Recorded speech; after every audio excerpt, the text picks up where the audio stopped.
Township-based small businesses are unenthusiastic about the upcoming budget speech.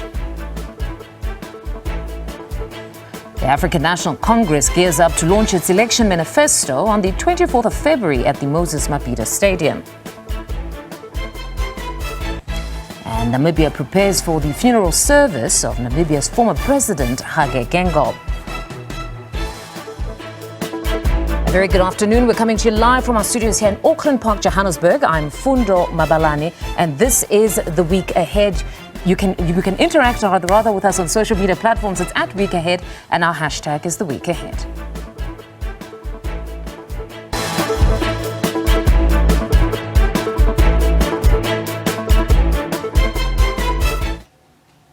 All right, now leading our bulletin this hour, township-based small businesses are unenthusiastic about the upcoming budget speech. Many aren't hopeful that their circumstances will change, but would like an allocation to cushion the blow on businesses ravaged by looting and load shedding, among other challenges. Finance Minister Enoch Godongwana will deliver the national budget speech on the 21st of February. Organizations representing small businesses in the townships want the Minister of Finance to allocate money towards these businesses. They say they face a lot of headwinds that hinder them from pivoting. Added to that is the inconsistent power challenges that affect trading. Begima Events Twala decries that township-based businesses also find it difficult to collaborate with big corporates operating in the townships. He says there is no strong relationship that has been formed or formalized. Hanim Tembu is the owner of Prestige Leaders Consulting, a skills and development business. Through her company, she provides skills development, skills audit analysis, and training facilitation, among others. Asked what her budget expectations are as the finance minister prepares to deliver the budget speech, this is what she had to say. Maybe he shouldn't say anything at all. Then that's where the difference would be. Because if they say something, nothing happens. So you know what they say, if you keep on doing the same thing over and over, it is not right. I'm not going to use the words that they usually use. So now, what if he says nothing at all? And then something might happen. Because the minute you say something and you don't live up to it, there's dishonesty. So for their credibility, honestly speaking, for their credibility, maybe they should refrain from saying things that they cannot keep. The CEO of the Small Business Institute, John Dludlu, says government's intervention to help small businesses has regressed in the last 10 to 15 years. He questions the effectiveness of the Department of Small Business Development, as well as the impact of the National Small Enterprise Amendment Bill currently before Parliament. Among other interventions, this amendment bill seeks to establish the Small Business Ombuds Office. We have no records in this country of setting up new institutions. It will take years. It will take the life of the 7th administration before we appoint someone to act. And then before the person is confirmed, they will be suspended, there will be controversies.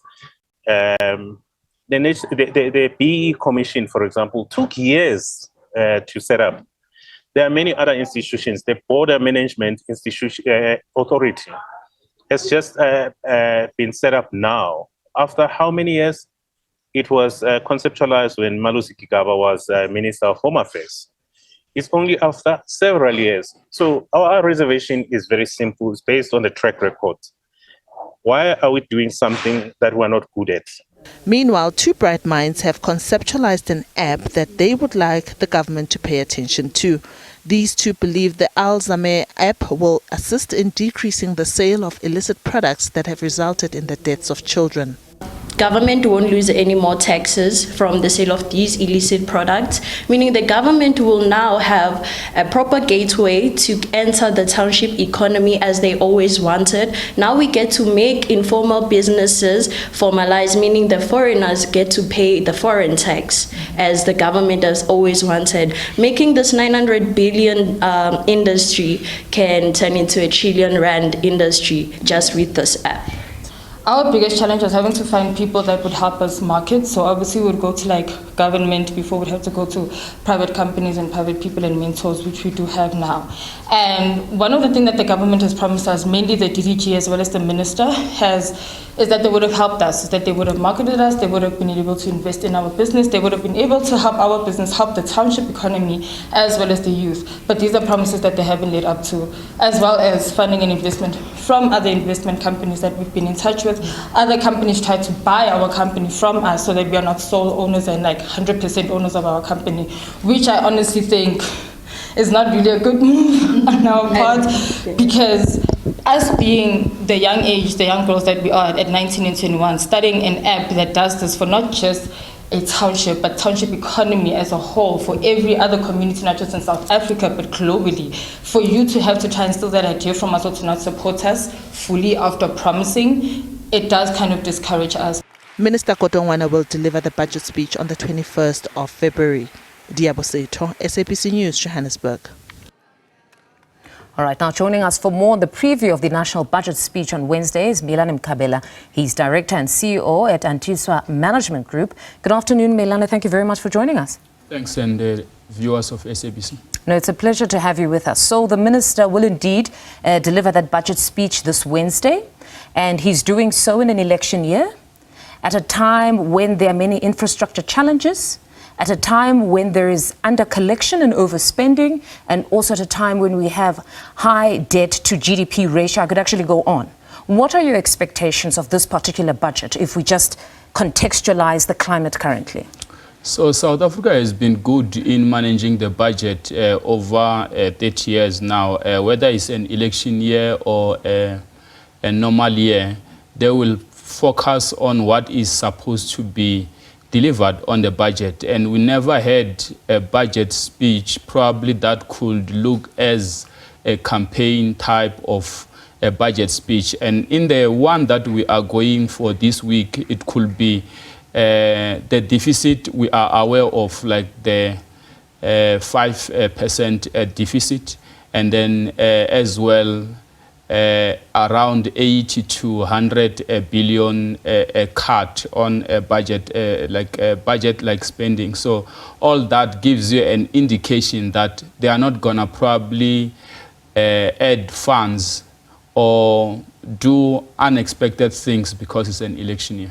Mm-hmm. But if we look, or we all remember what was stated at the medium-term budget speech last year in November, it was stated that we need to get 15 billion in additional revenue. What is the expectation there? Where do we get this money? Because that remains the biggest conversation. Is it VAT? Is it personal income tax? Is it fuel levy? Because we're already used to high fuel prices. Where exactly do you think the minister would want to try and get these funds from? I think collection has been already made now, because the collection for the budget starts from April the past year. And then now what they are going to do is just to deliver the budget that is there. Revenue collection has been lower to the expected infrastructure or like normal spending that we have.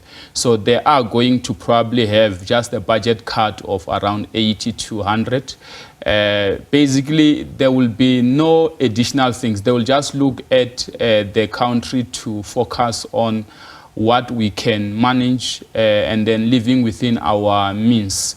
What on my side, it could be an expectation, it could be on education, where, you know, denying students a chance to study, it could be something. I wouldn't really expect them to do any cuts on education, whether it could be basic education or tertiary education or higher education. So, but on other departments, I think they have to democratically cut and make sure that there is a balance in all the departments. Yeah. Mm-hmm. Ever so often when we listen to the budget speech, we've heard the minister talk tough around arresting the high rising public service bill, social welfare bill.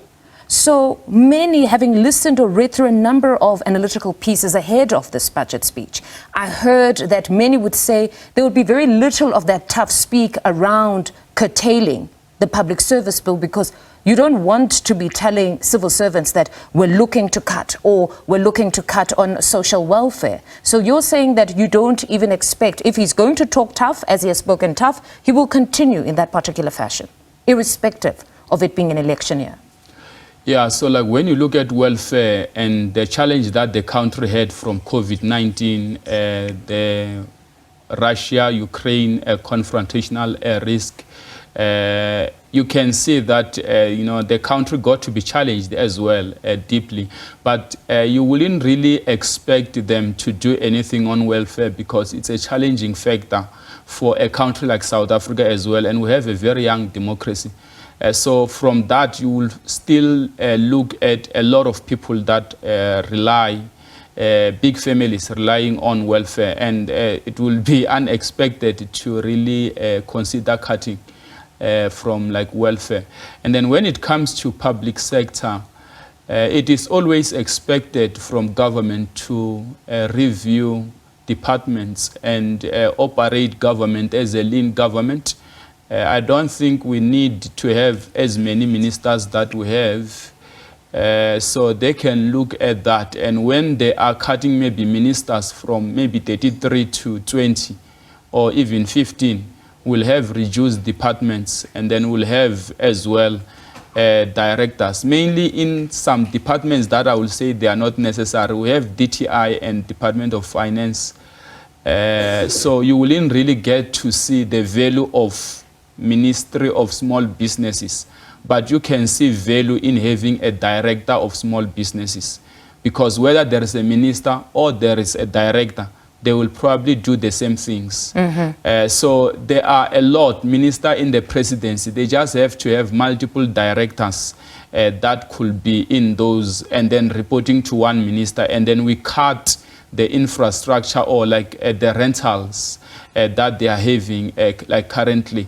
And at the same time, it could assist in consolidating a lot of like elements, and as well reduce duplication of like responsibilities, because Department of Trade and Industry can do almost all those things that are expected. And I think it's those small things in the restructuring that they can consider and make sure that when one minister is appointed, such a minister could as well know that he's appointed to a responsibility and he needs to work. But if you have 4 ministers that have to do one work, there will be a lot of laziness, and I don't think we encourage excellence in doing that. And then when you touch on small businesses, I'm sure you heard in the package that we played just before we started our conversation, young people are unenthusiastic. They don't believe that small businesses are going to be supported. It's something that's constantly stated in the budget speech. It's constantly always stated as well that SMMEs have become the highest employers as opposed to the bigger corporations. But are you seeing enough, or do you expect a bit more support for these SMMEs? It's not really about the support, but it's about the arrangements and appointments. So if they can manage to arrange someone who has been running a small business, who understand the industry, and then who understand the organizations that are as well in the small business fraternity, that could be easier. But taking a person who hasn't started a business and then probably even the family that he or she come from never had a business, is really gonna be tough. And you find that a lot of people in government, some they switch from Department of Social Development, some they switch from Department of Human Settlement, and they go to small businesses because it's for them is it's a political deployment. It's a job growth. So from job growth point of view, you need to look at people that are suitable to work for a department that understand the sector and the needs in that area and where South Africa is in terms of small businesses. And then it could be easy to innovate or sophisticate from that point. But at the current moment, you get a mismatch. And then movements of ministers. I think Chaweni was good in small business. And then if probably the minister that is there as well probably followed how Chaweni was doing things, it could have been better, but she has been moved to other responsibilities. We often hear that the minister has a tough balancing act here, where he has to foster development, but also alleviate the burden on South Africans currently.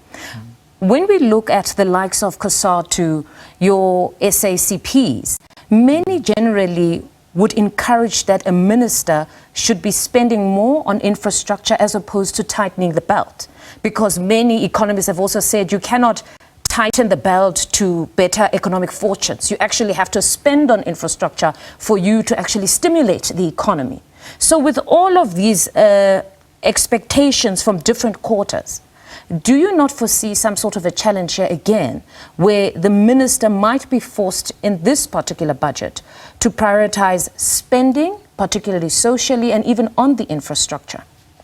On the infrastructure, it will be unrealistic because revenue collection has been less, while I'm a pro-fan of Keynesian systems or models where we can look on expansion.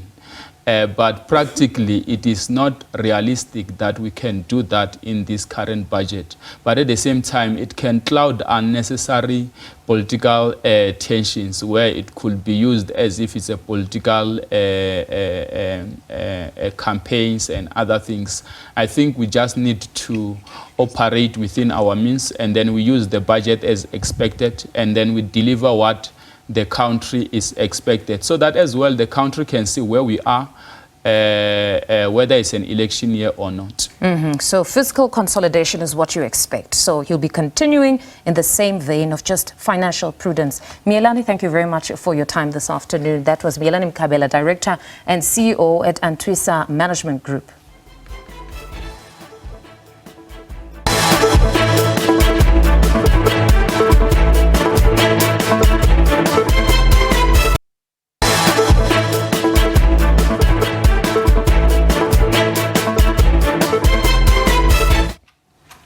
Welcome back. Thank you very much for staying with us. Now, the African National Congress is gearing up to launch its election manifesto on the 24th of February 2024 at the Moses Mabhida Stadium.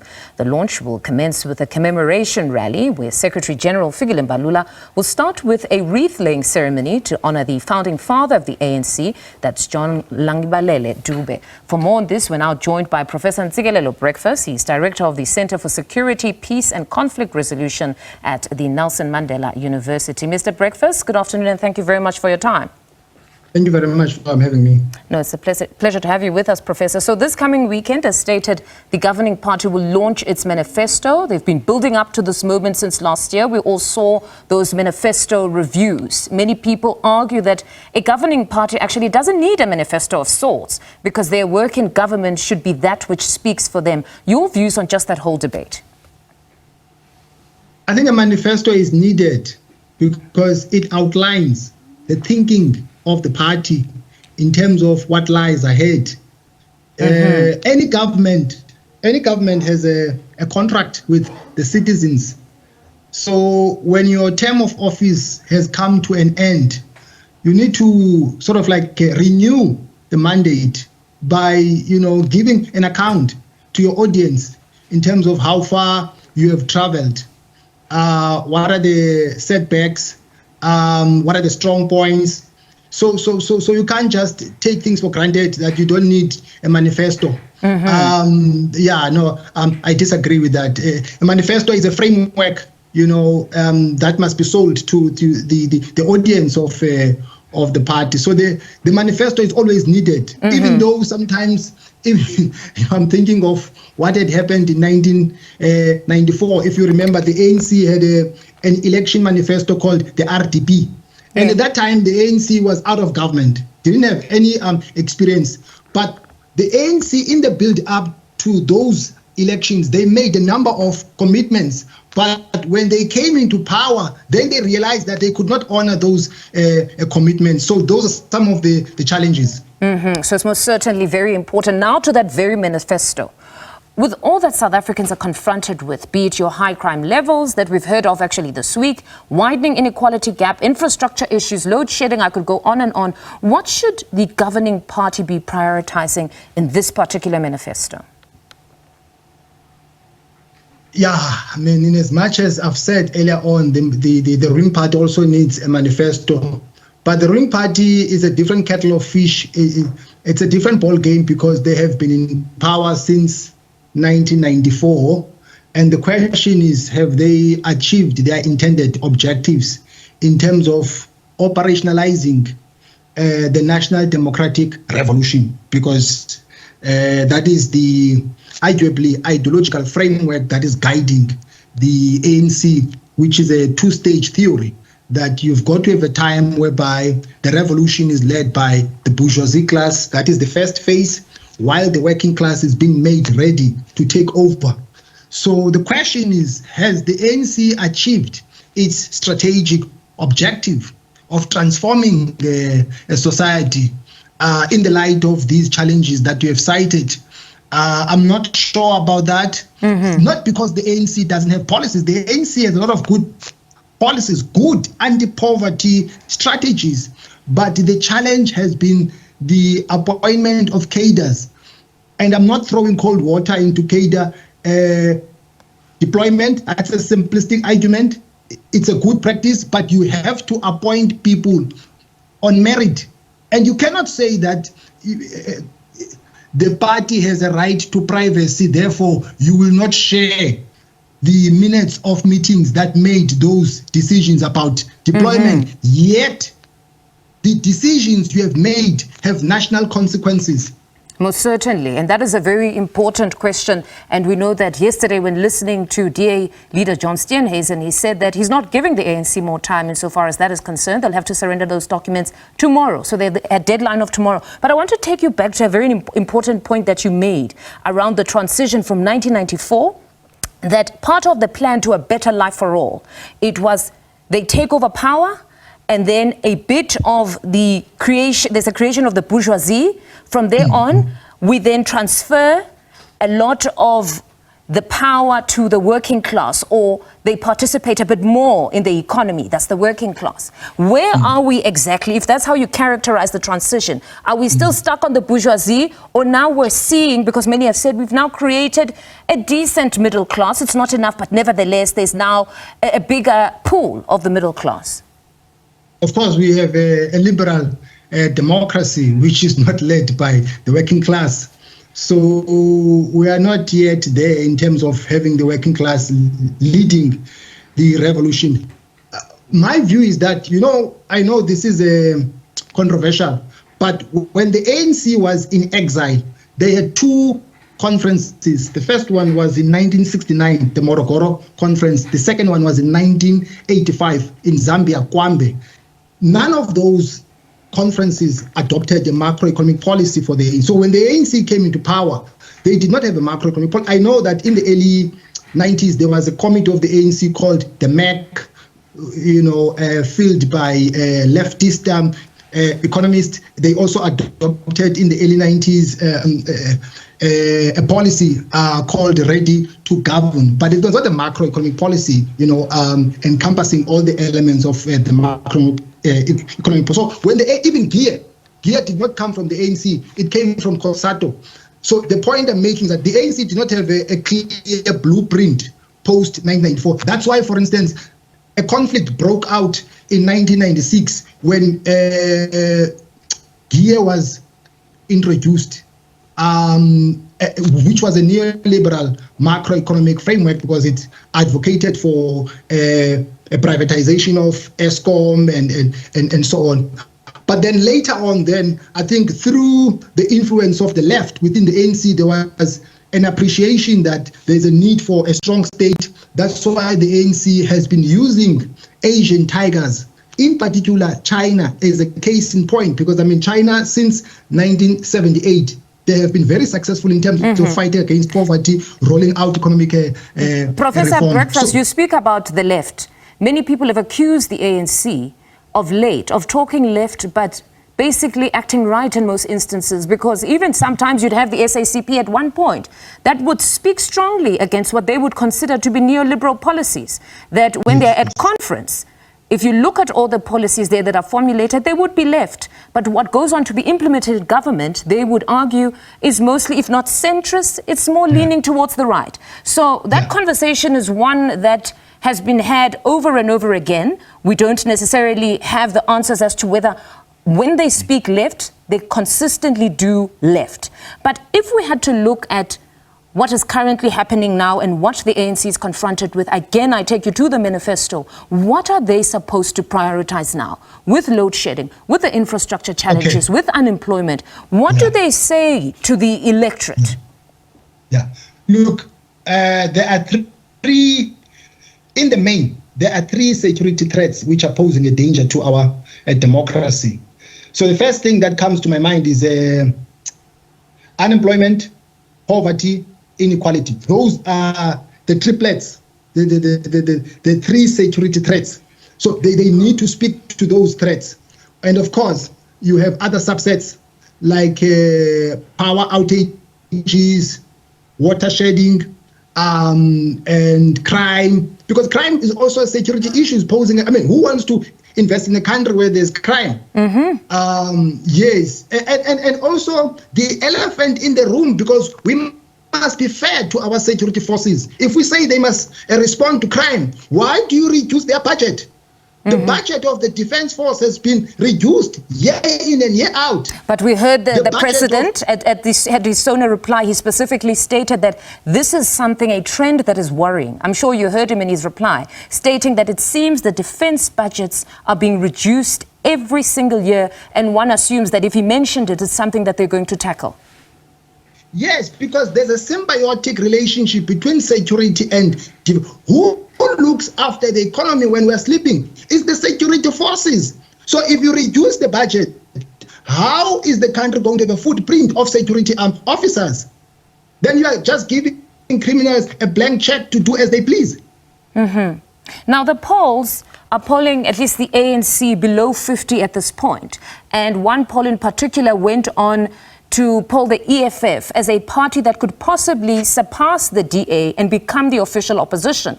Then a conversation around coalition comes up, and it seems ever so often it's been stated that perhaps the DA would be an ideal bedfellow for the ANC. But when looking at the EFF's policies and those of the ANC, they're somewhat similar. What are your views around that conversation of coalitions between the ANC, EFF and Democratic Alliance?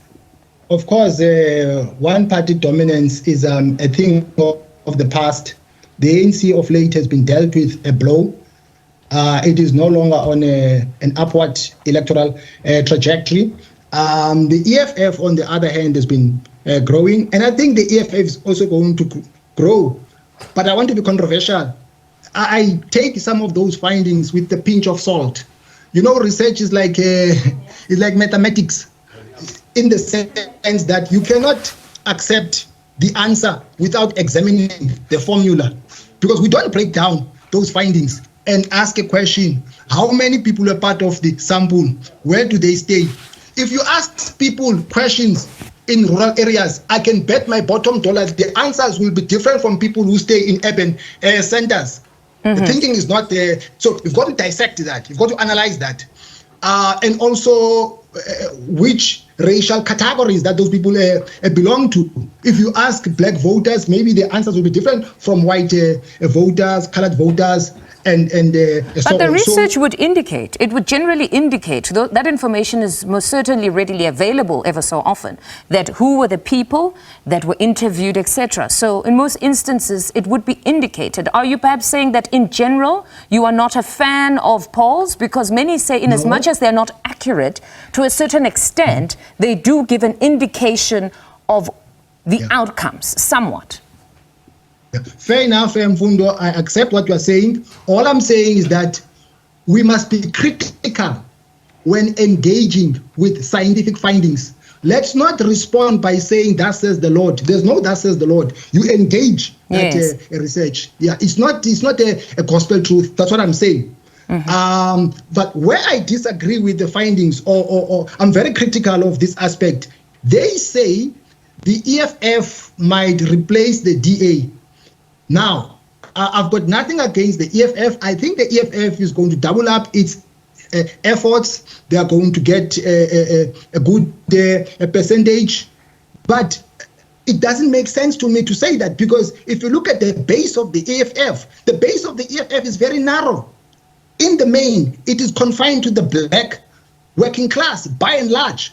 Young people who are, on the margins of the economy. Of course, with the tiny minority of, the black middle class. Then you have the DA, whether you like it or not. They have their shortcomings, they have their weaknesses with regard to race. But the beauty of the DA is that their base is very broad. They've got colored voters, they've got Indian voters, they've got arguably black voters and white voters. Now, how do you begin to say that the EFF is going to transcend beyond the DA? You will have to convince me, to twist me or to convince me.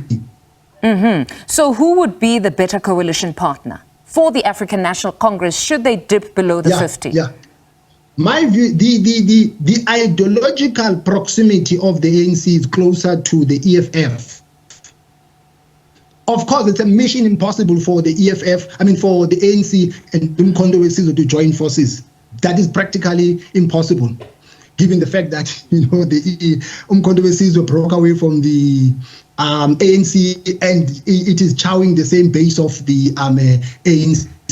So I don't see that happen. At the same time, I also think it's a mission impossible for the DA to join forces with the ANC. The DA, I know this is controversial, but they don't believe in racially inspired policies like BBBE, employment equity, and those policies, they are supported by, a number of black people. It's not controversial. They've stood by that. It is their position that BE has not worked. They feel it has favored a few and has led to probably a lot of fronting than anything else, which defeats the purpose, where perhaps the historically advantaged still remain advantaged, where one or two token black people are used to just front. So they've felt that it's never worked. It's only enriched a few.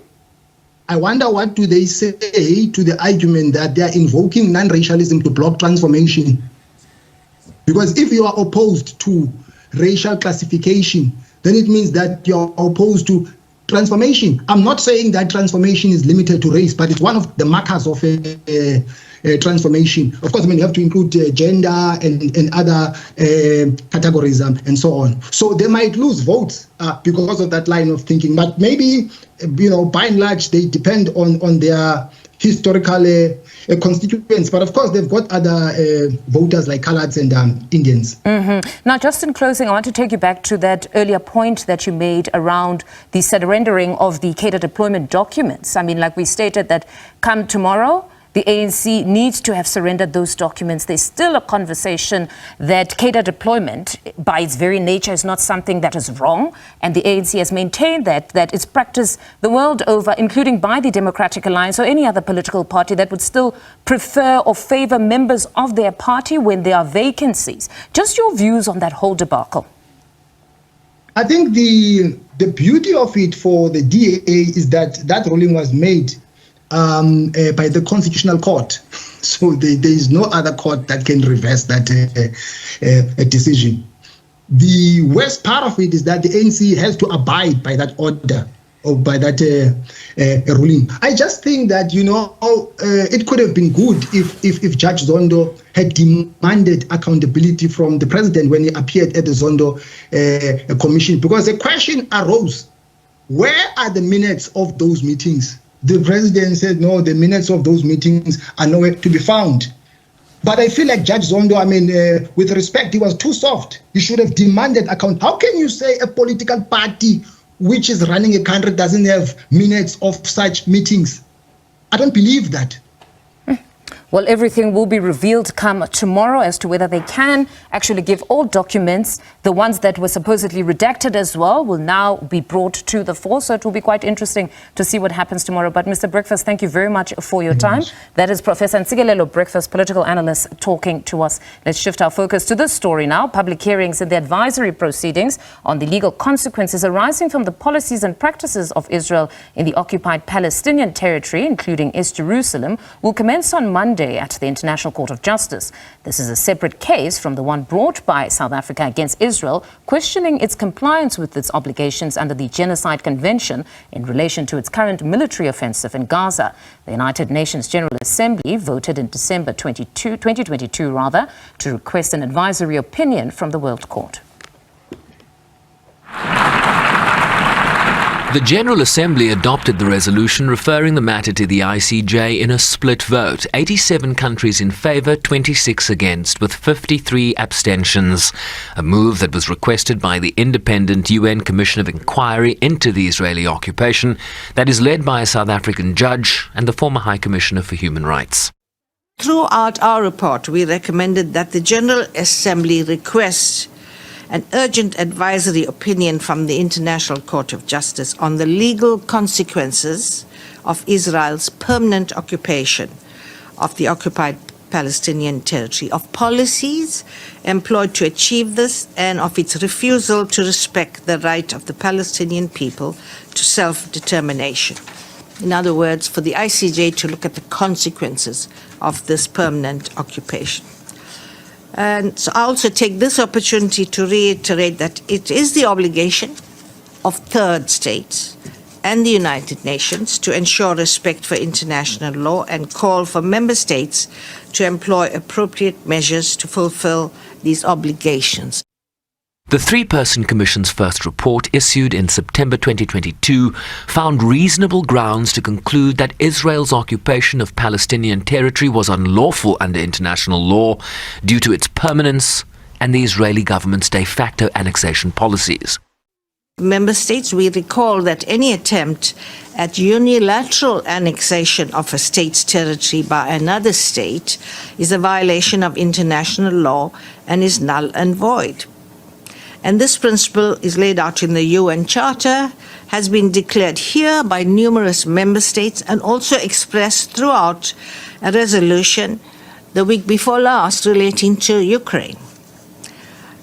And so therefore we ask the question, why would this not apply to Palestine?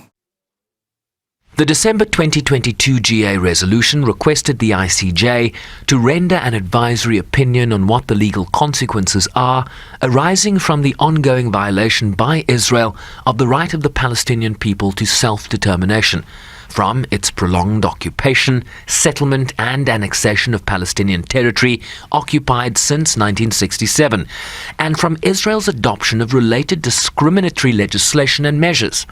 Additionally, to consider how these Israeli policies and practices affect the legal status of the occupation and the legal consequences that arise for all states and the UN in that regard.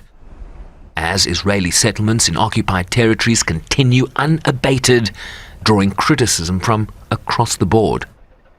I remain deeply troubled by the relentless expansion of Israeli settlements in the occupied West Bank, including East Jerusalem, that fuels violence and is impeding access to by Palestinians to their land and resources, reshaping geography on the occupied West Bank and threatening the viability of a future Palestinian state. If these measures are implemented, they would further undermine prospects for a viable two-state solution. He reiterates that all settlements are illegal under international law and a substantial obstacle to peace. He calls for unilateral actions that erode the prospect for a political solution on the basis of United Nations resolutions, international law, and bilateral agreements to stop. While senior Israeli officials have remained defiant. The land of Israel belongs to the people of Israel. This is the property of our ancestors. I say to the Americans and Europeans, stop worrying. This is our mission. This is our doctrine.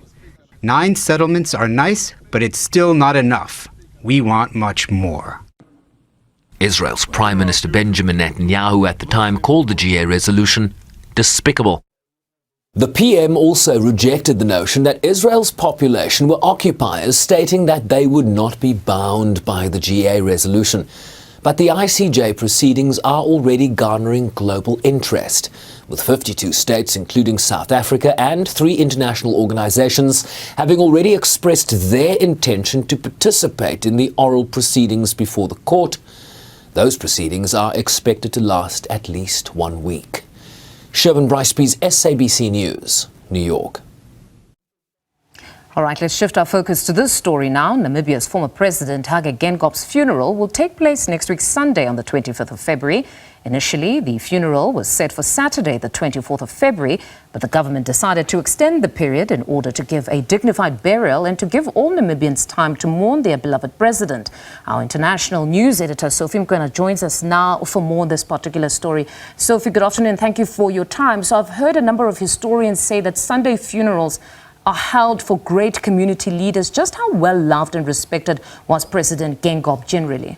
Well, I think President Geingob was respected in the SADC region due to the participation or the role he played during the struggle, particularly in relation to the frontline states.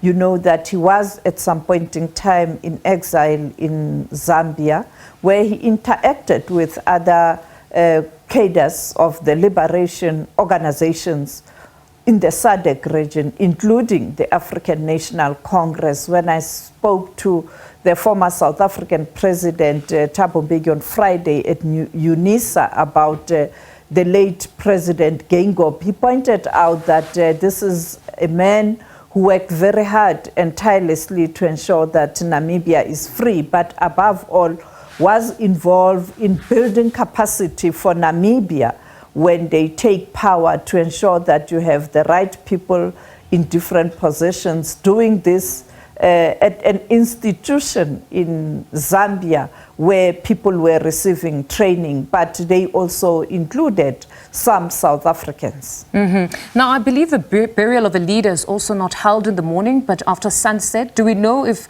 this ritual will in fact be observed, given that many dignitaries are expected to attend the funeral? Well, clearly the burial will be a private matter, but the funeral service will be attended by many heads of state and government in the region, on the continent, and clearly countries around the world will send representatives. We even saw yesterday the African Union Assembly, you know, the summit in Addis Ababa in Ethiopia, observing a moment of silence in respect of paying tribute to President Hage Geingob. And therefore, I think during the day will be a formal program where people will deliver different messages, as it did happen with the late former president of Zimbabwe, Robert Mugabe, where you had the official funeral, but also a private burial. So it is expected that a similar approach will be taken. You know that I think the other issue is that a person like President Cyril Ramaphosa, who was very close to President Hage Geingob, and you heard him when he visited the family a week ago expressing a desire to come in and pay his last respects to President Geingob.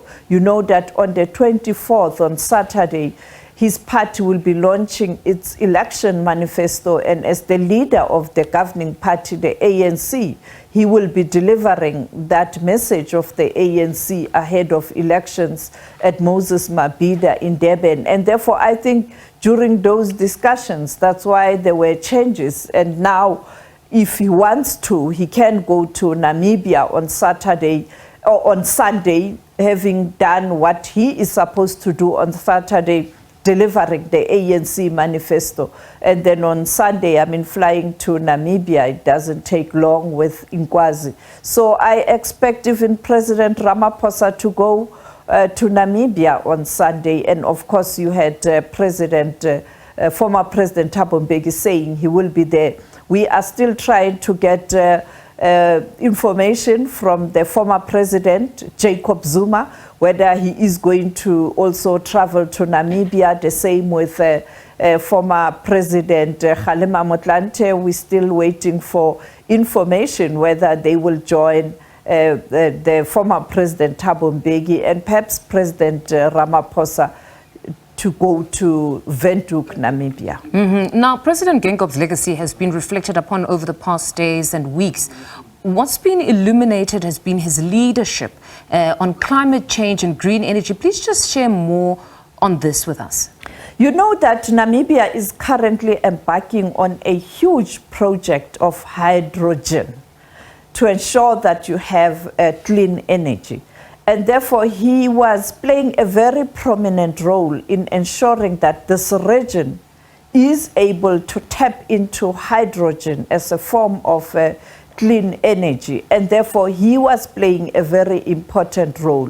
But he was a leader. I mean, when you listen to what the AU had to say about him, he was very important in terms of ensuring that even the continental body is able to discharge its responsibilities as one of the experienced leaders on the continent. And therefore, indeed, even at the Climate Change Summit in Dubai last year, he was there and he was very vocal. And therefore, he did play a very important role in pushing for use of clean energy. Even at the UN General Assembly last year in September in New York, he did participate during the Climate Change Summit that was organized by the Secretary General of the United Nations, Antonio Guterres. And these are people who Guterres could rely on, particularly on issues that are related to climate change. I want to take you to just the transition that we saw just after the passing of President Geingob. I mean, many people have not spoken about it, but it's quite commendable in Africa where you see such a smooth change of power, what we saw when President Bumba took over, but also even quickly stating that he doesn't intend to run for elections. Just take us through that process and whether there are many that have come out to commend what we saw happen just after his death. You know, we tend to focus on negative issues that are happening in the region, that is SADC or the continent or the world. But you have good stories to tell. I think this transition was possible because already SWAPO had engaged in a process of transition. As you know that this year there will be elections in Namibia, and Geingob was not coming back as a head of state. And therefore there was already transition in relation to the governing party SWAPO, who is going to take over from President Geingob, and that was the then Foreign Affairs Minister, who she is now the vice president of that country. And therefore, there was that smooth transition. And the current president was brought in after the passing of President Geingob, following the constitution of Namibia, pointed out that he will not make himself available for the elections. So this is part of the transition. And therefore, that creates an environment that is more conducive for SWAPO to find itself and decide properly to ensure that this transition does happen, and it does happen properly. Now, there are people who are saying in relation to SWAPO, the two women who are holding very powerful positions in SWAPO, if you need to ensure that you also ensure balance, and therefore President Geingob, who was the leader of SWAPO, if you bring in a new leader at the party level, you will have to take that into consideration, because you already have two powerful women in very powerful positions in relation to SWAPO. And therefore, these are the talks, and we will this week try and ensure that we reach out to SWAPO. It's almost 2 to 3 weeks now. I think they will be available to speak to us in terms of the transition. If we are not able to, we will do that after elections. I have spoken to the current vice president, who is a candidate for SWAPO for the elections if nothing changes. And I think, again, they will be available to speak to us. They've been very kind. We've been getting cooperation from the Namibian colleagues also in terms of getting us the content from that side, because we are here. But we will definitely do a follow-up. And I think this is something that will be a big story in days to come. And also, as SWAPO and Namibians and other political parties in Namibia, because their parliament is very, very vibrant. You even have the economic freedom fighters in that parliament. You have the land party, the party that fights for the land in Namibia. You know, it's a very vibrant parliament, and we will speak to different parties to look at the transition. No, we must certainly await that update from you, Sophie. But finally, let's get the latest on the matters at the ICJ, particularly with regards to Palestine and the UN investigation on Israeli settlements. The one we just had that package there would show. And talk to us about that. I think the issue of the Middle East is going to be with us for some time. I mean, when you look at what transpired last night in Israel, where there were huge protests pushing Benjamin Netanyahu to leave office by Israelis themselves. And now tomorrow you have this case, the hearing. You know that this started in 2022 when the UN took a decision to ask the International Court of Justice to make a determination in terms of the Israel settlements in Palestine, including Eastern Jerusalem, whether they are legal or illegal. The commission that was appointed by the UN, led by Dr. Nevi Pillay, came to a conclusion that those settlements are illegal. But when there was a vote in the General Assembly, the margin and the people who abstained, countries that abstained, therefore the UN, the world body, decided that let's use one of our organ, that is the World Court, the International Court of Justice, to really finalize this matter. And the matter was referred to the ICJ. And therefore, the ICJ will be holding hearings. People can come. You know, it deals with countries. Countries will go and present their views in relation to this. And South Africa, being a member of the Genocide Convention, the signatory to the Genocide Convention, a member of the United Nations, will also make its own statement. And many other countries, we are told 52 countries want to make statements in relation to this. Clearly, it will be for and against. And therefore, this is a very, very important case, a big one, particularly when you take into consideration South Africa taking Israel to the ICJ, and we still have to hear the merits of that case. You'd recall the provisional measures. It was just to ensure that you stop or you intervene in relation to the loss of life. But this will also pave way in terms of the South African case, and we will get that case tomorrow, ICJ, and we will bring our viewers the reports around how it turned out, how the whole deliberations happened. But we will constantly give updates because it will take days. And to note there that Professor Dire Tladi, this is the first case where Professor Dire Tladi will also be involved as part of the panel that will be listening to those who will be giving evidence and giving statements in relation to this important hearing. Sophie, as always, thank you very much for your time. That was International News Editor Sophie Mkwena. More news on the other side of this break. Do stay with us.